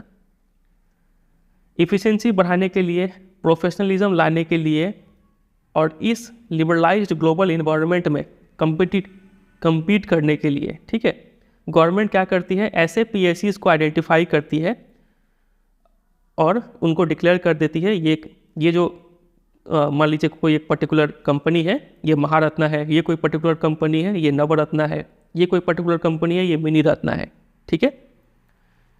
ये status मिलने से फ़ायदा क्या होता है इन PSEs को? फ़ायदा ये होता है कि इनको ज़्यादा फ्रीडम मिल जाता है मैनेजरियल और ऑपरेशनल ऑटोनॉमी में, ठीक है। कैसे मैनेज करना है, कैसे ऑपरेट करना है, इसका छूट मिलता है उन्हें in taking various decision to run the company efficiently and thus increase their profit. ज़्यादा छूट देंगे, गवर्नमेंट अपना कंट्रोल हटाएंगे तो इसका प्रॉफिट और भी बढ़ेगा, ठीक है। तो हर 5 साल में एवरी 5 years, मान लीजिए कोई एक कंपनी है ए, ठीक है, एक सरकारी कंपनी था ये काफ़ी अच्छा काम किया तो इसको स्टेटस दे दिया गया कि ये हमारे कंट्री का महारत्ना है, ठीक है, महारत्ना है। तो ये क्या हमेशा के लिए ये स्टेटस रहेगा? नहीं, हर 5 साल बाद इसका परफॉर्मेंस फिर चेक किया जाएगा कि ये अभी भी अच्छा अगर परफॉर्म कर रहा है तो इसको महारत्ना रहने दो, बुरा परफॉर्म कर रहा है तो इसको इस लिस्ट से हटा दो, इसको डाल दो नवरत्ना में, या फिर उससे भी बुरा परफॉर्म कर रहा है तो इसको मिनी रत्ना में डाल दो, या फिर उससे भी बुरा परफॉर्म कर रहा है तो इसको किसी भी लिस्ट में मत डालो, ठीक है। और लास्ट में और भी बुरा परफॉर्म करेगा तो फाइनली इसको प्राइवेटाइज कर दो, ठीक है। इस तरीके से कुछ काम होता है। देखिए, आज के डेट में एज ऑफ 2023 हमारे कंट्री में कितने महारत्ना है? तो 11 महारत्ना है, जिसमें से 2 का नाम यहाँ पे दिया हुआ है, इंडियन ऑयल कॉरपोरेशन लिमिटेड, ये पब्लिक सेक्टर एंटरप्राइज है जिसको महारत्ना का स्टेटस मिला हुआ है। फिर steel authority of India limited, ये भी एक हमारे कंट्री का महारत्ना है। एग्जाम में डायरेक्ट क्वेश्चन बनता है इसके ऊपर, ठीक है, कि एक महारत्ना का नाम लिखिए। उसी तरीके से हमारे कंट्री में 14 नवरत्ना है, उनका नाम यहाँ पे दिया है हिंदुस्तान एरोनॉटिक्स लिमिटेड, या फिर MTNL महानगर टेलीफोन निगम लिमिटेड, ये नवरत्ना हो गए। 14 है ऐसे, 2 का नाम यहाँ पे दिया हुआ है। फिर मिनी रत्ना हमारे कंट्री में 63 है और इनका यहाँ पे 1 2 3 नाम दिया हुआ है। सबसे पहला है BSNL, फिर एयरपोर्ट अथॉरिटी ऑफ इंडिया, फिर इंडियन रेलवेज IRCTC लिमिटेड, ठीक है। ये सब कुछ मिनी रत्ना हुआ है हमारे कंट्री के। तो इन सब का ये सब नाम याद रखिएगा, एग्जाम में डायरेक्ट क्वेश्चन बनता है। चलिए, तो यहाँ से इतना ही तैयार करना है आपको, और कुछ नहीं आएगा। ग्लोबलाइजेशन के बारे में आपने क्लास 10 में भी पढ़ा होगा। इसका सिंपल सा मीनिंग ये है कि हमारा जो इकोनॉमी है, इंडियन इकोनॉमी, वो इंटीग्रेट हो जाए मतलब जुड़ जाए वर्ल्ड के दूसरे इकोनॉमी के साथ, ठीक है, कनेक्ट हो जाए। लेकिन ये इतना भी सिंपल नहीं है, इसका मीनिंग और भी है। देखिए, ग्लोबलाइजेशन से क्या होता है, ग्रेटर इंटरडिपेंडेंस और इंटीग्रेशन ये पैदा हो जाता है। अगर वर्ल्ड का कोई इकोनॉमी में, फॉर एग्जांपल चाइना में कुछ अगर गड़बड़ होता है तो उसका इम्पैक्ट इंडिया पे भी पड़ेगा, दूसरे कंट्रीज पाकिस्तान USA सब पे इम्पैक्ट पड़ेगा, क्योंकि हम लोग सब क्या हो गए, इंटरडिपेंडेंट हो गए काफ़ी ज़्यादा। ये सब हो पाया है ग्लोबलाइजेशन से, समझे। ग्लोबलाइजेशन क्या हो गया है आज के डेट में, ये जो पूरा वर्ल्ड है ना, ये एक पूरा वर्ल्ड एक विलेज, बॉर्डरलेस वर्ल्ड एक तैयार हो चुका है, ठीक है। हम अगर ये सोचेंगे कि हम सिर्फ इंडिया को डेवलप कर ले और चाइना डेवलप ना हो, या फिर हमारा कंट्री अगर बुरा परफॉर्म करेगा तो इसका इम्पैक्ट वर्ल्ड के दूसरे कंट्री पे भी पड़ेगा। तो इसी को ग्लोबलाइजेशन कहा जाता है, समझे कि नहीं। तो ग्लोबलाइजेशन में सबसे एक इम्पॉर्टेंट चीज़ जो हुआ है वो है आउटसोर्सिंग।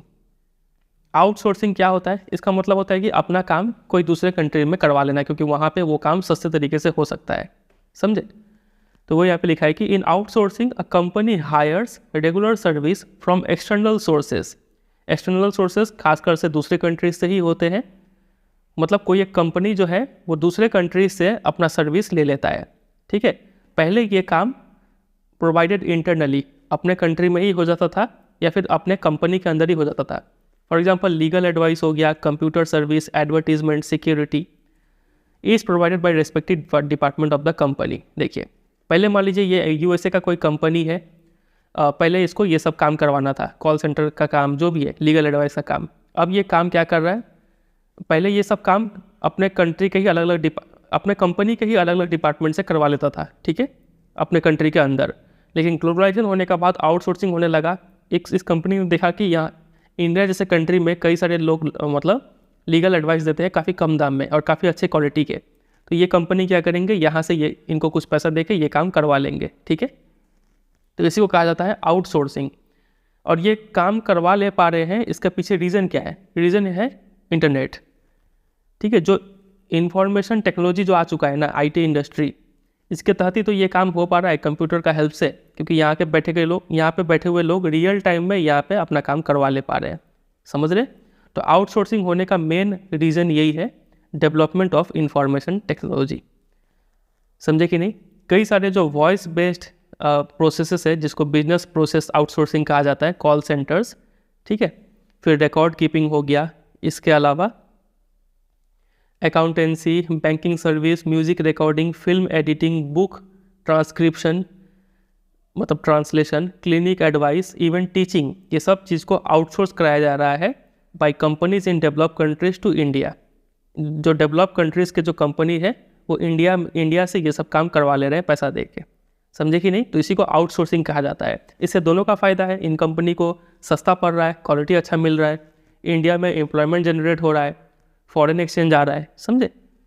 चलिए, तो with the help of modern telecommunication links, internet हो गया, टेक्स्ट, वॉइस, विजुअल डेटा, ये सब रियल टाइम में हम ट्रांसमिट कर सकते हैं। समझे कि नहीं? और इससे नेशनल बाउंड्री और कॉन्टिनेंट्स को क्रॉस करके हम कहीं भी अपना चीज़ को पहुंचा सकते हैं। तो ज़्यादातर जो MNCs होते हैं ना, मल्टीनेशनल कॉरपोरेशन मतलब ऐसे कंपनीज जो अपना प्रोडक्शन एक्टिविटी अलग अलग कंट्री से करवा रहे हो। यहाँ पे पार्ट्स बना रहे हैं, यहाँ पे पार्ट्स को असेंबल कर रहे हैं, यहाँ पे पार्ट्स को बेच रहे हैं। ठीक है, तो ऐसे कंपनीज जो अपना प्रोडक्शन एक्टिविटी अलग अलग कंट्रीज़ में करता है उसको बोलते हैं MNC, मल्टीनेशनल कॉरपोरेशन। ठीक है, तो ज़्यादातर जो MNCs हो गए और इवन स्मॉल कंपनीज भी, ये सब अपने सर्विसेज को इंडिया से आउटसोर्स करवा रहे हैं, मतलब इंडिया में करवा रहे हैं। क्योंकि इंडिया में दो चीज़ का फ़ायदा है, नंबर 1 चीपर कॉस्ट, कम दाम में अच्छा सर्विस मिल जाता है, और दूसरा reasonable degree of skill and accuracy. India में स्किल्ड लोग काफ़ी है, अच्छा इंग्लिश बोल लेते हैं, जिसके कारण MNCs यहाँ पे अपना काम को करवाना पसंद करते हैं। ठीक है, तो फिर से यहाँ पे लिखा है लो वेज रेट और availability of skilled man power in India. इससे इंडिया जो है एक काफ़ी अच्छा डेस्टिनेशन बन चुका है आउटसोर्सिंग का, खासकर से पोस्ट रिफॉर्म पीरियड में। पोस्ट मतलब बाद में, प्री मतलब पहले। तो पोस्ट रिफॉर्म मतलब 1991 के बाद इंडिया एक काफ़ी अच्छा आउटसोर्सिंग का सोर्स बन चुका है। समझे? चलिए, फिर हम इसी में एक ऑर्गेनाइजेशन के बारे में पढ़ेंगे जिसका नाम है World Trade Organization, WTO। WTO का जो इसका फाउंडिंग किया गया था 1995 में। ठीक है, इस WTO से पहले एक और ऑर्गेनाइजेशन था जिसका नाम था GATT, general agreement on trade and tariff. तो इसको हटा के WTO लाया गया। WTO मतलब एक ऐसा ऑर्गेनाइजेशन है जो ट्रेड एग्रीमेंट्स को देखता है, मतलब दो कंट्रीज़ के बीच में ट्रेड ठीक से हो पा रहा है कि नहीं। ऐसा तो नहीं कि ये कंट्री अपना सामान महंगे रूप से यहाँ बेच रहा है और बाहर का सामान सस्ते में अपने पास मंगा रहा है, ऐसा तो नहीं हो रहा है, इसको अनफेयर ट्रेड बोला जाएगा। ठीक है, तो ऐसा कुछ गड़बड़ ना हो, घोटाला ना हो, इस सबको देखता है कौन? WTO, World Trade Organization. इसको कब फाउंड किया गया था? 1995 में।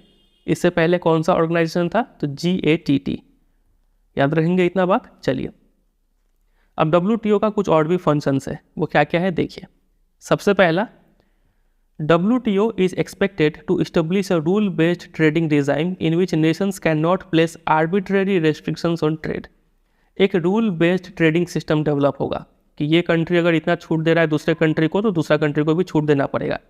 ठीक है, कोई भी अपना मर्जी से रेस्ट्रिक्शन नहीं लगा दे। ऐसा नहीं कि ये इसका सामान तो यहाँ पे आकर बिक रहा है, लेकिन ये अपना सामान जब यहाँ पे बेचने जा रहा है तो यहाँ पे रेस्ट्रिक्शन लगा हुआ हो, ऐसा नहीं होना चाहिए। ठीक है, इन एडिशन इसके अलावा WTO का और क्या पर्पज़ है देखिए, इज टू इनलार्ज मतलब बड़ा करना। क्या बड़ा करना चाहता है ये? प्रोडक्शन का कैपेसिटी बढ़ाना है, ट्रेड ऑफ सर्विस को बढ़ाना है। ठीक है, to ensure optimum utilisation of world resources and to protect the environment. देखिए, ग्लोबलाइजेशन होने से फ़ायदा ये हो गया कि मान लीजिए ये कंट्री है A और ये कंट्री है B।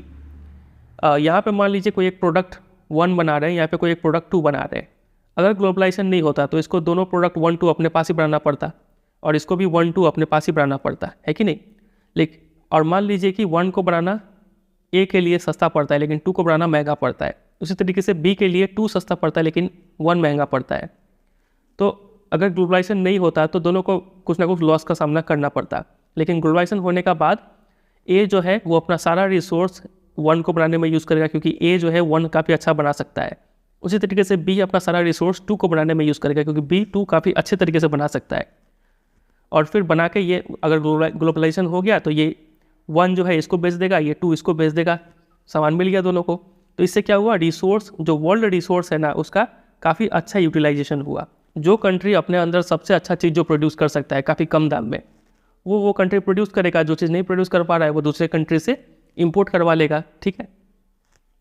तो ग्लोबलाइजेशन से ये बेनिफिट हुआ और इससे इन्वायरमेंट भी प्रोटेक्ट होगा, रिसोर्सेज बचेंगे, इन्वायरमेंट प्रोटेक्ट होगा, सस्टेनेबल डेवलपमेंट होगा पूरे वर्ल्ड का, समझ रहे हैं। तो ये एम है WTO का। इसके अलावा WTO ये भी देखता है इंटरनेशनल ट्रेड, चाहे वो बाईलैटरल हो या फिर मल्टीलैटरल हो। बाईलैटरल मतलब 2 कंट्री के बीच में ट्रेड, मल्टीलैटरल मतलब 2 से ज़्यादा कंट्रीज़ के बीच में ट्रेड अगर हो रहा है तो इसको मल्टीलैटरल बोलते हैं।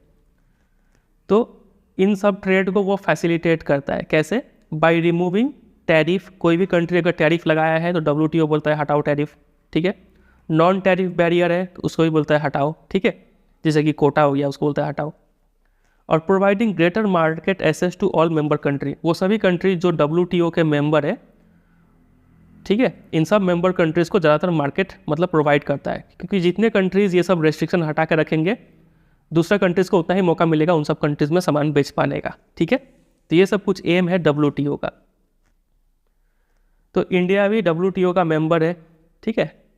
और इंडिया हमेशा से आगे में रहा है कि ये जो ग्लोबल रूल्स है ना ट्रेड को लेके, ये सबके लिए फेयर रहे। ऐसा नहीं हो कि कोई चुपके से अपना सामान तो दूसरे कंट्री में बेच रहा है लेकिन दूसरा का सामान अपने कंट्री में आने नहीं दे रहा है, ऐसा नहीं होना चाहिए। तो इंडिया इस चीज़ को लेके काफ़ी वोकल रहा है, समझे। India has kept its commitment towards liberalisation, और हमने जो कहा था पहले कि हम अपने इकोनॉमी को लिबरलाइज करेंगे तो वो हम आज भी फॉलो कर रहे हैं, ठीक है। इंडिया ने काफ़ी सारे क्वांटिटेटिव रेस्ट्रिक्शन जैसे कि रेस्ट्रिक्शन ऑन इम्पोर्ट और टैरिफ रेट, इन सबको हटाया है, समझे। इतना ही बात यहाँ पे लिखा हुआ है। फिर यहाँ पे देखते हैं कि अभी हमने देखा कि इंडिया जो है ना ये क्या है, इंडिया क्या है, तो इंडिया WTO का मेंबर है, समझे कि नहीं। अब कुछ स्कॉलर्स जो है वो बोलते हैं कि इंडिया जो है WTO का मेंबर होने का फ़ायदा क्या है, इससे अच्छा तो इंडिया मेंबर नहीं होता तो ज़्यादा अच्छा रहता। क्यों, इन स्कॉलर्स का क्या रीज़न है ऐसा बोलने का पीछे, वो समझते हैं। मेनली यहाँ पे 2 रीज़न बताया हुआ है। सबसे पहला ये है, ये स्कॉलर्स बोलते हैं कि जो भी ज़्यादातर ट्रेड जो होता है ना, इंटरनेशनल ट्रेड, वो डेवलप नेशंस के बीच में ही होता है। ये मान लीजिए USA है, ये यहाँ पे UK है, ये दोनों कंट्री आपस में ज़्यादा ट्रेड कर ले रहे हैं, इंडिया बीच में WTO का मेंबर बन के ही क्या करेगा, ठीक है। ये पहला रीज़न है इनका। दूसरा रीज़न ये देते हैं ये लोग कि कई सारे जो ये डेवलप नेशन है ना, फॉर एग्जांपल अमेरिका, USA, ये अपने कंट्रीज़ में अपने फार्मर को क्या करते हैं, फर्टिलाइजर सब्सिडी देते हैं, एग्रीकल्चरल सब्सिडी देते हैं, ठीक है। इससे क्या होता है कि यहाँ का फार्मर काफ़ी कम रेट में फसल उगा पाता है। कम रेट में उगा पा रहा है मतलब कम रेट में ही वो दूसरे कंट्रीज़ को बेच पाएगा, है कि नहीं। लेकिन इंडिया को भी बोला गया कि तुम अपने फार्मर्स को प्रोटेक्ट मत करो, ठीक है, सब्सिडी मत देना बंद करो, इंडिया को बोला गया, ठीक है। तो इंडिया ने फार्मर्स को काफ़ी हद तक सब्सिडी देना काफ़ी रिड्यूस कर दिया है। इससे क्या होता है कि जो इंडियन फार्मर्स है ना, इनको फसल उगाना थोड़ा महंगा पड़ जाता है। ये लोग जब अपना सामान दूसरे कंट्रीज़ में एक्सपोर्ट करते हैं, बेचने जाते हैं, तो इनके लिए ये चीज़ महंगा पड़ जाता है। दूसरा कंट्री में उनका सामान बिकता नहीं है, क्योंकि दूसरा कंट्री में USA का सामान बिक जाएगा क्योंकि यहाँ का फसल सस्ता है, समझ रहे। तो इसको अनफेयर ट्रेड प्रैक्टिस बोला जाता है। तो ये स्कॉलर्स कहते हैं कि ऐसा चलेगा तो इंडिया तो अच्छा होता कि इंडिया WTO का मेंबर नहीं होता तो ज़्यादा अच्छा होता, समझे। देखिए यहाँ पर वही लिखा है, डेवलप कंट्रीज़ में एग्रीकल्चरल सब्सिडी दिया जाता है और डेवलपिंग कंट्रीज़ यहाँ पे चीटेड फील करते हैं, क्योंकि उनको फोर्स किया गया था कि वो अपने मार्केट को ओपन करें डेवलप कंट्रीज़ के लिए, लेकिन डेवलप कंट्री ने ठीक ऐसा नहीं किया है, समझे। मतलब जो डेवलपिंग कंट्रीज़ है, कमज़ोर कंट्रीज़ है, यहाँ पे तो USA का सामान आके बिक जा रहा है, लेकिन इनका सामान USA में जाके नहीं बिक पा रहा है। तो यही मेन आर्गूमेंट है इन स्कॉलर्स का, समझे। चलिए ये हमने कर लिया तीनों को ख़त्म, लिबरलाइजेशन, प्राइवेटाइजेशन, ग्लोबलाइजेशन। जितना पढ़ाई है उतना तैयार हो गया होगा उम्मीद करते हैं। अब हम इसका असेसमेंट करेंगे। ये जो हमने रिफॉर्म्स लाया उस रिफॉर्म्स के बाद, ठीक है, इंडियन इकोनॉमी जो है वो कैसा परफॉर्म किया वो चीज़ को हम समझेंगे। देखिए, सबसे पहले आपको देखना पड़ेगा टेबल 3.1। ये है टेबल 3.1, इसको ध्यान से समझिए। इसमें दिखाया गया है growth of GDP and major sector. Major sector तो 3 सेक्टर है, एग्रीकल्चर, इंडस्ट्री और सर्विस सेक्टर, ठीक है। और हर साल कितना कितना जीडीपी ग्रोथ हो रहा है वो यहाँ पे दिखाया हुआ है, समझे। सबसे पहले बात करते हैं रिफॉर्म के टाइम में इन सेक्टर का हालत कैसा था। तो एग्रीकल्चर सेक्टर 3.6% से ग्रो कर रही थी, इंडस्ट्रियल सेक्टर 7.1% से ग्रो कर रही थी और सर्विस सेक्टर 6.7% से ग्रो कर रही थी। Overall growth rate company India का 5.6% था, ठीक है। रिफॉर्म आने का बाद 1992 से लेकर 2001 तक इस 10 साल के पीरियड में एग्रीकल्चर सेक्टर में देखिए उतना ग्रोथ नहीं हुआ, डिक्लाइन कर गया। तो एग्रीकल्चर पे तो बैड इम्पैक्ट पड़ा रिफॉर्म्स का, पहला कंक्लूजन ये निकला, ठीक है। इंडस्ट्रियल सेक्टर थोड़ा डिक्लाइन किया, ठीक है, और सर्विस सेक्टर बढ़ गया। सर्विस सेक्टर पर पॉजिटिव इम्पैक्ट पड़ा, समझ रहे क्यों? क्योंकि सर्विस में क्या आता है, कॉल सेंटर्स, बैंकिंग, ये सब आते हैं ना। और बाहर के जो कंपनीज है वो इंडिया से काफ़ी ज़्यादा अपना सर्विस आउटसोर्स कराते हैं, इसलिए सर्विस सेक्टर तो अच्छा ग्रो कर गया, लेकिन इंडस्ट्रियल सेक्टर और एग्रीकल्चर सेक्टर उतना ग्रो नहीं किया। अगर हम 1991 से लेके 2012 तक इस पीरियड का अगर बात करें, लगभग 20 साल का टाइम है ये। 20 साल में एग्रीकल्चर सेक्टर डिक्रीज ही हुआ है, इसका ग्रोथ रेट डिक्रीज हुआ है, डिक्लाइन हुआ है। 3.6 था, अभी 3.2 है, ठीक है। 3.2% से ग्रो कर रहा है, मतलब ग्रोथ रेट डिक्लाइन किया है, ठीक है। इंडस्ट्रियल सेक्टर का बात करें तो 7.1, 6.5, फिर यहाँ पे बड़ा है 9.4, फिर 7.4। तो बोल सकते हैं इंडस्ट्रियल सेक्टर में क्या देखने को मिल रहा है, फ्लक्चुएशन देखने को मिल रहा है। याद रखेंगे ये टर्म।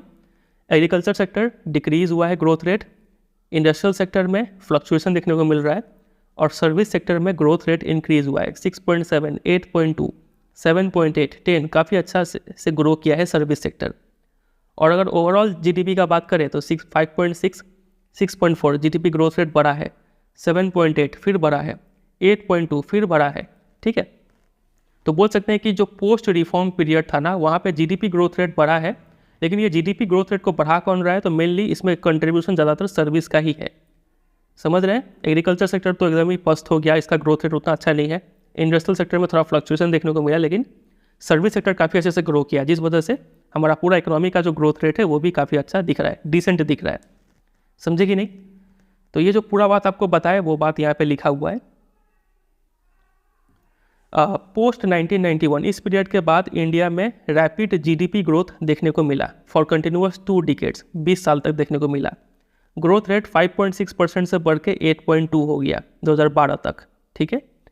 इस 1991 से 2012 तक इस पीरियड में देखिए, इस पीरियड में क्या हुआ, एग्रीकल्चर सेक्टर डिक्लाइन हुआ, एग्रीकल्चर सेक्टर का ग्रोथ डिक्लाइन हुआ, ठीक है। ग्रो तो कर रहा है लेकिन कम रेट से ग्रो कर रहा है। इंडस्ट्रियल सेक्टर फ्लक्चुएशन देखने को मिला, और जो सर्विस सेक्टर में उसमें ग्रोथ रेट काफ़ी ज़्यादा हुआ। तो ये सब चीज़ यही इंडिकेट करता है कि जो जीडीपी ग्रोथ है ना, पूरे कंट्री का जो ग्रोथ है ना, उसको कौन ड्राइव कर रहा है? सर्विस सेक्टर ही ड्राइव कर रहा है, समझे। फिर अब उसके बाद क्या हुआ, 2012 के बाद क्या हुआ? तो 2012 से 15 के बीच में there has been a setback in the growth rate of different sectors witnessed post 1991, while during 13-14 this sector witnessed negative growth in the subsequent while agriculture sector recorded a high growth rate during 13-14। Table से देखते हैं 2012-13 में क्या हुआ कि जो high growth rate witness किया गया था वो उसमें सेटबैक देखने को मिला, वो डिक्लाइन कर गया, ठीक है। ये 10 था, ये भी डिक्रीज़ किया, ये भी डिक्रीज़ किया, ये भी डिक्रीज़ किया, समझे। तो ओवरऑल कंट्री का ग्रोथ रेट भी डिक्रीज़ हो गया। फिर 2013-14 में एग्रीकल्चर सेक्टर काफ़ी अच्छा परफॉर्म किया है, यहाँ पे ग्रोथ रेट बढ़ गया है। लेकिन 2014-15 में एग्रीकल्चर फिर पस्त हो गया, नेगेटिव ग्रोथ रेट हो गया, समझे कि नहीं, जो कि काफ़ी बुरा है। वही बात वहाँ पे लिखा हुआ था। फिर आगे लिखा है कि सर्विस सेक्टर में अभी भी हाई ग्रोथ देखने को मिल रहा है, higher than overall GDP in 2014-15। Service sector की अगर बात करें तो देखिए इसमें लगातार ग्रोथ, लगभग ठीक ठाक ग्रोथ है, और 2014-15 में तो इतना ज़्यादा ग्रोथ है कि वो ओवरऑल जीडीपी से भी ज़्यादा ग्रोथ रेट है, समझे। फिर इंडस्ट्रियल सेक्टर का अगर बात करें तो इंडस्ट्रियल सेक्टर में काफ़ी स्टीप डिक्लाइन देखने को मिला है ड्यूरिंग 2013-14, ठीक है। और इन सब्सिक्वेंट ईयर उसके बाद के सालों में एक कंटिन्यूअस पॉजिटिव ग्रोथ देखने को मिल रहा है। ये रहा। सबसे पहले एग्रीकल्चर का बात किए तो पहले बढ़ा फिर डिक्रीज़ हो गया। इंडस्ट्री का अगर बात करें तो ये स्टेडी ग्रोथ यहाँ पे देखने को मिल रहा है। और सर्विस का अगर बात करें तो पहले हल्का डिक्रीज़ हुआ, मतलब ठीक ठाक ही था, और काफ़ी ज़्यादा इंक्रीज़ हो गया यहाँ पे। ओवरऑल जीडीपी से भी ज़्यादा ग्रोथ रेट यहाँ पे दिख रहा है। तो बस इसी को समझ के छोड़ दीजिए, आगे मूव कीजिए इस पे। और क्या क्या इम्पैक्ट पड़ा इंडियन इकोनॉमी पे। जैसे ही हमारा इकोनॉमी को ओपन किया गया ना, तो इससे काफ़ी फॉरेन डायरेक्ट इन्वेस्टमेंट और फॉरेन एक्सचेंज रिजर्व ये काफ़ी ज़्यादा इंक्रीज़ हुआ। कैसे इंक्रीज़ हुआ देखिए। फॉरेन इन्वेस्टमेंट जिसके अंदर दो चीज़ आता है, फॉरेन डायरेक्ट इन्वेस्टमेंट FDI और फॉरेन इंस्टीट्यूशनल इन्वेस्टमेंट FII। ये क्या होता है, दोनों में डिफरेंस क्या होता है। फॉरेन डायरेक्ट इन्वेस्टमेंट मतलब इंडिया के अंदर कोई अगर कंपनी है, बाहर से पैसा डायरेक्ट कंपनी में लगाया जा रहा है, कंपनी में कैपिटल्स बढ़ाया जा रहा है, नया टेक्नोलॉजी अडॉप्ट किया जा रहा है। तो इन सब चीज़ों में अगर कोई कंपनी इन्वेस्ट कर रहा है तो इसको FDI बोलते हैं। लेकिन अगर मान लीजिए ये कंपनी शेयर मार्केट में लिस्टेड है और इसका कोई शेयर खरीद ले रहा है, ठीक है, स्टॉक मार्केट में, तो वो इन्वेस्टमेंट कहलाएगा फॉरेन इंस्टीट्यूशनल इन्वेस्टमेंट FII। समझे। तो FDI और FII ये दोनों ही इंक्रीज हो गया है फ्रॉम अबाउट, पहले $100 मिलियन था 1991 में, और ये बढ़ के हो गया है 30 बिलियन। ये मिलियन था, ये बिलियन हो गया है, $30 बिलियन हो गया 2017-18 में, ठीक है। और फॉरेन एक्सचेंज रिजर्व भी काफ़ी बढ़ चुका है। 1990 में ये सिर्फ $6 बिलियन था, अब ये 2018-19 में कितना हो गया है, $413 बिलियन हो चुका है। काफ़ी अच्छा बढ़ा है ये, ठीक है। तो इंडिया आज के डेट में one of the largest foreign exchange reserve holder हो चुका है वर्ल्ड में। तो एग्जाम में इसके ऊपर क्वेश्चन आता है, ये जो येलो से हाईलाइट किए हैं ये सीधा आपको दे देंगे ये स्टेटमेंट, और बोलेंगे इस स्टेटमेंट को क्या तो डिफेंड कीजिए, मतलब प्रूफ कीजिए, या फिर रिफ्यूट कीजिए, या फिर इसको गलत साबित कीजिए। तो ये स्टेटमेंट काफ़ी सही है कि जैसे ही हमारा इकोनॉमी लिबरलाइज हुआ, हमारे कंट्री में फॉरेन डायरेक्ट इन्वेस्टमेंट और फॉरेन एक्सचेंज रिजर्व ये काफ़ी बढ़ गए। फॉरेन इन्वेस्टमेंट कितना बढ़ा है, $100 मिलियन से $30 बिलियन बढ़ चुका है इन सालों में। और फॉरेन एक्सचेंज रिजर्व मतलब डॉलर जो है वो $6 बिलियन ही हमारे पास था पहले, वो $413 बिलियन हो चुका है। समझे। तो ये पूरा यहाँ से यहाँ तक ये डेटा के साथ आपको लिखना पड़ेगा, तो ये आपको याद होना चाहिए। ये इंपॉर्टेंट क्वेश्चन में भी डाल दिए हैं, वहाँ से भी आप देख सकते हैं। इंपॉर्टेंट क्वेश्चन तो आपको देखना ही है, अभी सिर्फ समझ के छोड़िए, ठीक है। चलिए आगे देखते हैं। 1991 के बाद से इंडिया जो है काफ़ी अच्छा एक्सपोर्टर बन चुका है ऑटो पार्ट्स का, pharmaceutical goods, engineering goods, IT software, textiles, दवाई हो गया, गाड़ी के कुछ पार्ट्स हो गए, इंजीनियरिंग गुड्स हो गए, IT सॉफ्टवेयर, इन सब चीज़ का हम काफ़ी अच्छा एक्सपोर्टर बन चुके हैं, ठीक है। और साथ ही साथ जो राइजिंग प्राइसेस था, जो इन्फ्लेशन था, ये भी काफ़ी कंट्रोल में आ चुका है अब, ठीक है। चलिए, तो ऊपर तो हमने देख लिया पॉजिटिव इम्पैक्ट सब, अब बात करते हैं कुछ नेगेटिव इम्पैक्ट में। 1991 के बाद क्या क्या, मतलब कुछ स्कॉलर्स जो है वो खुश नहीं है इस पीरियड के बाद का ग्रोथ को लेके, ठीक है। क्यों खुश नहीं है, सबसे पहला रीज़न ये है ग्रोथ एंड एम्प्लॉयमेंट। स्कॉलर्स बोलते हैं कि ग्रोथ तो हुआ है, कंट्री में GDP ग्रोथ हुआ है, लेकिन ये ग्रोथ एम्प्लॉयमेंट जनरेट नहीं कर पाया, लोगों को रोज़गार नहीं दे पाया, ठीक है। अब ये एग्जैक्टली क्यों नहीं दे पाया, क्या हुआ था, वो हम अगले चैप्टर में पढ़ेंगे, ठीक है। फिलहाल आपसे इतना याद कर लीजिए कि पोस्ट इकोनॉमिक रिफॉर्म पीरियड में उतना अच्छा एम्प्लॉयमेंट जनरेट नहीं हुआ। उसके बाद एग्रीकल्चर सेक्टर का हालत तो हम पहले भी देख ही चुके हैं, उतना अच्छा ग्रो नहीं कर पाया रिफॉर्म पीरियड में। देखिए यहाँ पे ग्रोथ रेट जो था वो डीएक्सेलरेट कर रहा है, मतलब ग्रोथ रेट डिक्रीज होते जा रहा है, ठीक है। एग्रीकल्चर जो है वो ग्रो कर रहा है, लेकिन कम रेट से ग्रो कर रहा है। इसका रीज़न ये है कि जो पब्लिक इन्वेस्टमेंट है, गवर्नमेंट का जो इन्वेस्टमेंट है एग्रीकल्चर सेक्टर में, वो काफ़ी डिक्रीज़ हो चुका है, वो फॉल हो चुका है। खासकर से irrigation, power, road, market, research, ये सब में गवर्नमेंट इन्वेस्टमेंट काफ़ी कम हो चुका है 1991 के बाद। तो ये भी रीज़न है एग्रीकल्चर सेक्टर का फॉल होने का। इसके अलावा हम पहले भी देख चुके हैं कि गवर्नमेंट ने जो फर्टिलाइजर सब्सिडी था उसको भी पार्शियली रिमूव कर दिया है। पहले जो सब्सिडी देते थे उतना अब नहीं दे रहे हैं। तो इससे जो स्मॉल और मार्जिनल फार्मर है उनको काफ़ी प्रॉब्लम हुआ है, ठीक है। और कई सारे पॉलिसी चेंजेस भी लाए गए हैं, जैसे कि इंपोर्ट ड्यूटी रिड्यूस कर दिया गया जिससे कि बाहर का सामान अब इंडिया में सस्ते रूप में बिक रहा है। लो मिनिमम सपोर्ट प्राइस, गवर्नमेंट जो प्राइस ऑफर करती है फार्मर्स को वो भी काफ़ी कम है। Lifting of quantitative restriction on import, जो इंपोर्ट बाहर से जो सामान आता था पहले उस पर क्वांटिटेटिव रेस्ट्रिक्शन था कि इतना ही अमाउंट ऑफ गुड्स आप ला सकते हैं, लेकिन अब वो रेस्ट्रिक्शन हटा दिया गया है, मतलब बाहर से कितना भी सामान आप हमारे कंट्री में आ रहा है। तो इतने सारे जो पॉलिसी चेंजेस हुआ है इससे हमारे फार्मर्स यानी जो एग्रीकल्चर सेक्टर है वो काफ़ी ज़्यादा हैम्पर हुआ है। ठीक है, फिर because of export oriented policy हमारे कंट्री में रिफॉर्म के बाद काफ़ी ज़्यादा एक्सपोर्ट को प्रमोट किया गया। इससे क्या हुआ, जो फार्मर्स थे वो अब शिफ्ट कर गए ज़्यादातर कैश क्रॉप्स में, कैश क्रॉप उगाना शुरू कर दिए इंस्टेड ऑफ फूड ग्रेन्स। ये उगाना छोड़ के कैश क्रॉप उगा रहे हैं क्योंकि ये बाहर जाके अच्छा दाम में बिकेगा, फार्मर को प्रॉफिट होगा। लेकिन इससे फिर वही है, अगर फूड ग्रेन्स प्रोड्यूस नहीं होंगे तो फूड ग्रेन का दाम काफ़ी बढ़ जाएगा। तो ये सब कुछ नेगेटिव इम्पैक्ट है इकोनॉमिक रिफॉर्म्स का एग्रीकल्चर सेक्टर में, बहुत इंपॉर्टेंट है, इसके ऊपर डायरेक्ट क्वेश्चन आएगा। ठीक है, चलिए एग्रीकल्चर सेक्टर हो गया, अब बात करते हैं इंडस्ट्रियल सेक्टर पे।